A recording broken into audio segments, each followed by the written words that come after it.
महाराष्ट्र में किसानों की आवाज एक बार फिर बुलंद हुई है। अमरावती से नागपुर तक महाएल्गार आंदोलन की गूंज सुनाई दे रही है। बच्चू कडू के नेतृत्व में किसान अपने कर्ज माफी और 7/12 साफ करने की मांग को लेकर सड़कों पर उतर पड़े हैं।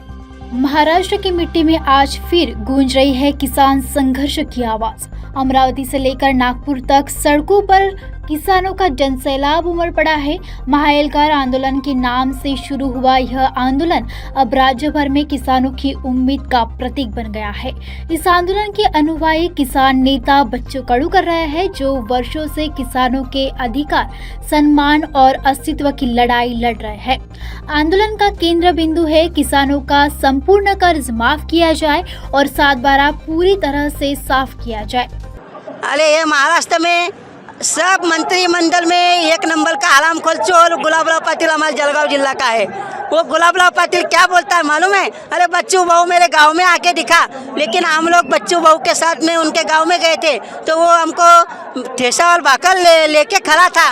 लेकिन बच्चू बहू बोले जाने दो रे, बोले मेरी उसकी दोस्ता नहीं है।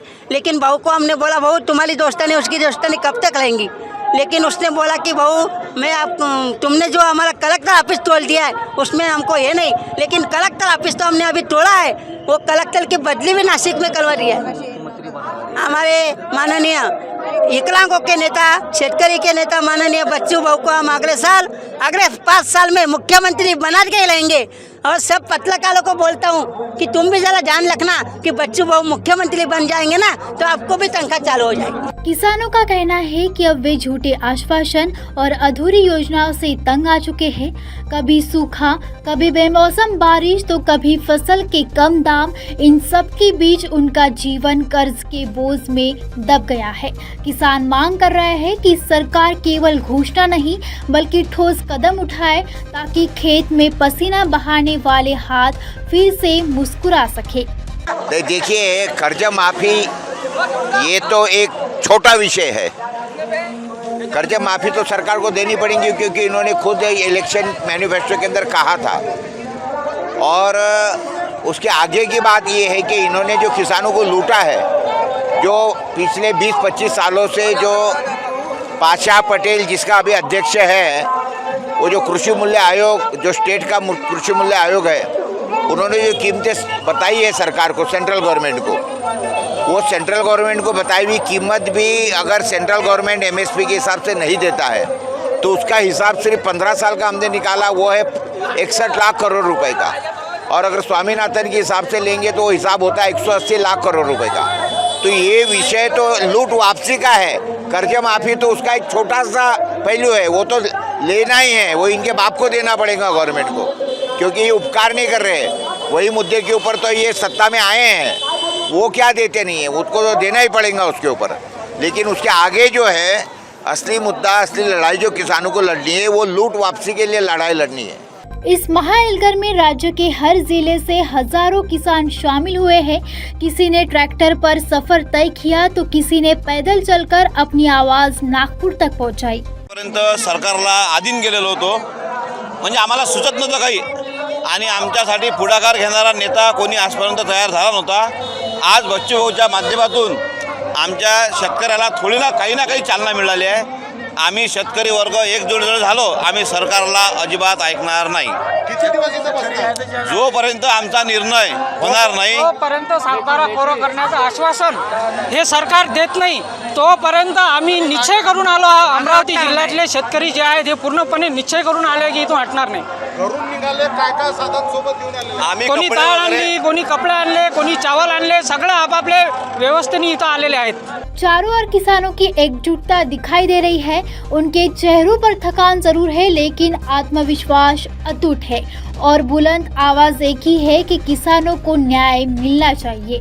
अमरावती से बच्चू कडू ने किसानों की कर्ज माफी की मांग को लेकर अलगार आंदोलन की शुरुआत की है। इसके चलते आज हम मौजूद है नागपुर में, जहाँ पर मेरे पीछे कई किसान मौजूद है। क्या लगता है इस आंदोलन से कुछ आपको उम्मीद है? हमारी उम्मीद ऐसी है कि कर्ज माफी होना, हमारी कर्ज माफी होना और हमारे दिव्यांग को 6,000 रुपये मांगनी होना, ये हमारी इसके लिए काम भूमिका है।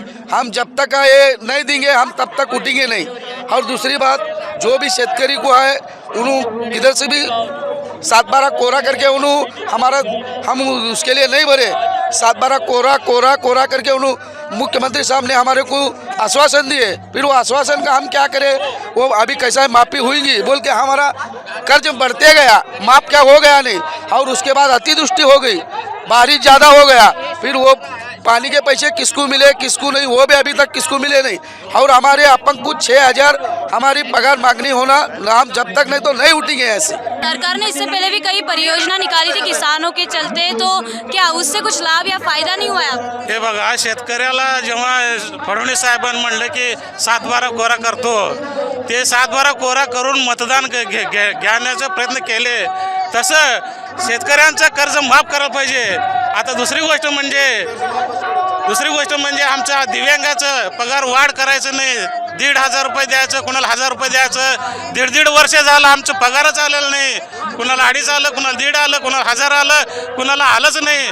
तर शासनाला एक विनंती आहे की त्यांनी आमचं आता 6,000 रुपये पगार वाढ करावं आणि पूर्ण करून आमच्या मागणी। इस आंदोलन से आपको क्या उम्मीद है? उम्मीद यही है कि कर्ज माफ़ी होनी चाहिए किसानों की। और पहली बात है कि किसानों के खेती के लिए रास्ते उपलब्ध नहीं है। मैं कुछ दिन पहले मुंबई में था, मेट्रो का 50,000 कोटी का उन्होंने मेट्रो बनाई है। 100 फुट के अंदर मेट्रो चलाई जाती है ट्रेन, और किसानों के धरती के ऊपर रास्ते भी नहीं हो रहे। और दूसरी बात 9-10 हज़ार की अपेक्षा थी सोयाबीन का। सोयाबीन आयात करती है बाहर से, सोयाबीन आयात करती है, और यहाँ पे आयात निर्यात की धोरण की वजह से हमारे किसानों की बहुत नुकसान हो रही है। देखो ये अब 2,500 तो 3,000 के अंदर हमें सोयाबीन बेचना पड़ रहा है, और किसान के सोयाबीन खरीदी केंद्र भी चालू नहीं किए गए। इससे आप सरकार ने अगर इसकी बात नहीं मानी इस आंदोलन से, तो आप क्या आगे सामने कौन सा? तो हम लोग बच्चू बहू के साथ, तो ये आंदोलन हमारे यहाँ मौत होएगा तो भी चलेगा, लेकिन ये आंदोलन हम नहीं रुकेंगे, क्योंकि ये सरकार जो है वो झूठी सरकार है। और ये सरकार है ना पैसे वाली वो बनी है, गौर गरीबों को डुबा के, शेतकरों को डुबा के, दिव्यांगों को डुबा के ये सरकार बनी हुई है। इसके बाद अगर सरकार नहीं मानी तो आपका सामने का जो कौन सी प्रक्रिया आप इस्तेमाल करेंगे? अभी जिला लेवल पे नागपुर पे सामने अभी ठहराए हैं हम, जिला पे तालुका पे ये जो आंदोलन है ये छेड़ेंगे, और सरकार कैसे देती नहीं हम लेके रहेंगे। और खेती वाले को, अपंग वाले को, बच्चों को साहब के माध्यम से कैसे आज़ादी मिलेंगी और कैसा न्याय मिलेगा, ये कोशिश आंदोलन के माध्यम से हम जरूर करेंगे। तो आपने मेरे पीछे देखा कि किसानों के अंदर काफी आक्रोश दिखाई दे रहा है। अब देखते हैं। वीडियो जर्नलिस्ट राजकुमार मोहोट के साथ गौरी इंग्लैंड, नागपुर।